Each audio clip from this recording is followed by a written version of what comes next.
പുതിയൊരു വീഡിയോയിലേക്ക് എല്ലാവർക്കും സ്വാഗതം. ഇന്ന് വന്നിട്ടുള്ളത് പാൽക്കപ്പയുടെ റെസിപ്പി ആയിട്ടാണ്. 1.5 കിലോയോളം കപ്പ എടുത്തിട്ടുണ്ട്. ഇനി ഇതിൻ്റെ തൊലിയെല്ലാം കളഞ്ഞ് ഒന്ന് ചെറിയ കഷ്ണങ്ങളായിട്ട് അരിഞ്ഞെടുക്കാം. വീഡിയോസൊക്കെ ഇഷ്ടപ്പെടുകയാണെങ്കിൽ ചാനൽ സബ്സ്ക്രൈബ് ചെയ്യുന്ന കാര്യം മറക്കരുതേ. ഈ ഒരു വലുപ്പത്തിലാണ് കപ്പ അരിഞ്ഞെടുക്കുന്നത്. ഇതേ സമയം തന്നെ കപ്പ വേവാൻ ആവശ്യമായിട്ടുള്ള വെള്ളം കൂടെ തിളപ്പിച്ചെടുക്കണം. ഒരു 3 ഗ്ലാസോളം വെള്ളം തിളയ്ക്കാനായിട്ട് അടുപ്പത്ത് വെക്കാം. കപ്പയൊക്കെ അരച്ച് പുഴുങ്ങാനായിട്ട് എടുക്കുന്ന ആ ഒരു വലിപ്പത്തിലാണ് ഇപ്പം ഞാൻ അരിഞ്ഞെടുത്തിട്ടുള്ളത്. കപ്പ നല്ലപോലെ കഴുകി വൃത്തിയാക്കി എടുത്തിട്ടുണ്ട്. വെള്ളവും തിളച്ച് വന്നിട്ടുണ്ട്. ഇനി ഇതിലേക്ക് കഴുകി വൃത്തിയാക്കി വെച്ചിട്ടുള്ള കപ്പ ഇട്ട് കൊടുക്കാം.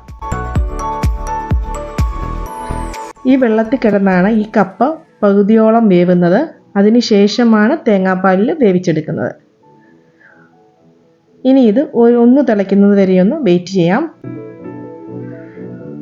കപ്പ ഒന്ന് തിളച്ചിട്ടുണ്ട്. ഇനി ഇതിലേക്ക് ആവശ്യമായിട്ടുള്ള ഉപ്പ് ചേർത്ത് കൊടുക്കാം.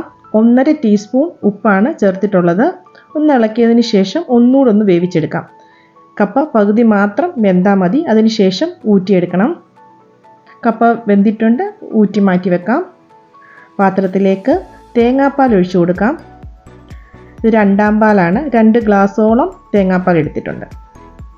ഇനി ഇതിലേക്കൊരു 5-6 ചെറിയുള്ളി ചതച്ചതും 3 പച്ചമുളകും ചേർത്തിട്ടുണ്ട്.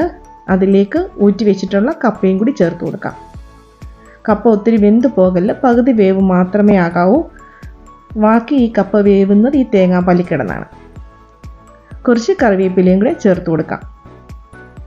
എരിവിനായിട്ട് പച്ചമുളകോ കാന്താരിയോ ഒക്കെ ചേർത്ത് കൊടുക്കാം. 3 പച്ചമുളകാണ് ഞാൻ ചേർത്തിട്ടുള്ളത്. ഈ തേങ്ങാപ്പാലിൽ കിടന്ന് കപ്പ നല്ലപോലെ വേവണം. തേങ്ങാപ്പാൽ വറ്റി വരുമ്പോൾ നമുക്ക് ചെറുതായിട്ട് ഈ കപ്പയൊന്ന് ഉടച്ചെടുക്കണം. കപ്പയൊന്ന് ഉടച്ചെടുത്തിട്ടുണ്ട്. തേങ്ങാപ്പാലൊക്കെ വറ്റി വന്നിട്ടുണ്ട്. ഇനി ഇതിലേക്ക് 1 പാൽ ചേർത്ത് കൊടുക്കാം. 1/2 കപ്പ് 1 പാലാണ് ഇതിലേക്ക് ചേർത്ത് കൊടുക്കുന്നത്. ഇനി ഇത് നല്ലപോലെ ഒന്ന് ഇളക്കിയെടുക്കണം.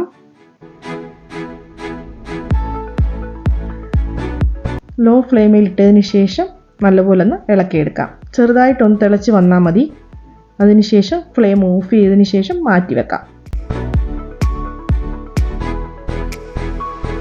ഇനി ഇതിലേക്ക് കടുക് വറുത്ത് ചേർക്കണം. കപ്പ ഈ ഒരു പരുവത്തിലായിരിക്കുന്നത്. ചെറുതായിട്ടൊന്ന് കുറുകിയാണ് ഇരിക്കുന്നത് കേട്ടോ. ഇനി ഇത് മാറ്റി വെക്കാം. കടുക് വറുത്ത് ചേർക്കാനായിട്ട് പാൻ അടുപ്പത്ത് വെക്കാം. അതിലേക്ക് കുറച്ച് വെളിച്ചെണ്ണ ഒഴിച്ചു കൊടുക്കാം. 1 ടീസ്പൂൺ കടുക് ഇട്ട് കൊടുത്തിട്ടുണ്ട്.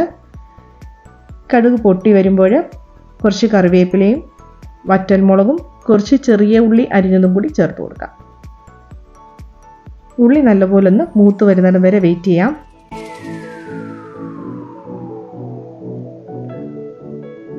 ഉള്ളി മൂത്ത് വന്നിട്ടുണ്ട്. ഇനി ഇത് പാൽക്കപ്പയിലേക്ക് ചേർത്ത് കൊടുക്കാം.